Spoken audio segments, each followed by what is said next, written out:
दोस्तों सीताराम, जय बालाजी सरकार। बाबा बालाजी दरबार यूट्यूब चैनल पर आपका हार्दिक स्वागत है। मैं अभी प्रेजेंट में बाहर हूँ और दरबार 1 महीना के लिए समथिंग 30 दिन के लिए बंद कर रहा हूँ। तो मुझे पता है कि आप सबको परेशानी होगी, जो भी मेरे भक्त लोग जुड़े हुए हैं उनको। बाकी मेरा समथिंग 1 महीना दरबार बंद रहेगा, क्योंकि मैं खुद एक पर्सनल कार्य के लिए बाहर हूँ। मेरे पर्सनल काम के लिए बाहर गया हुआ हूँ और उसके लिए क्षमा चाहता हूँ। 1 महीना मेरा दरबार बंद रहेगा।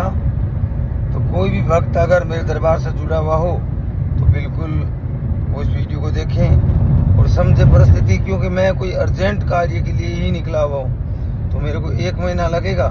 उसके बाद बालाजी अगर चाहेंगे तो दरबार वापसी चालू किया जाएगा। 1 महीने के लिए दरबार बिल्कुल बंद रहेगा। सीताराम, जय बालाजी सरकार।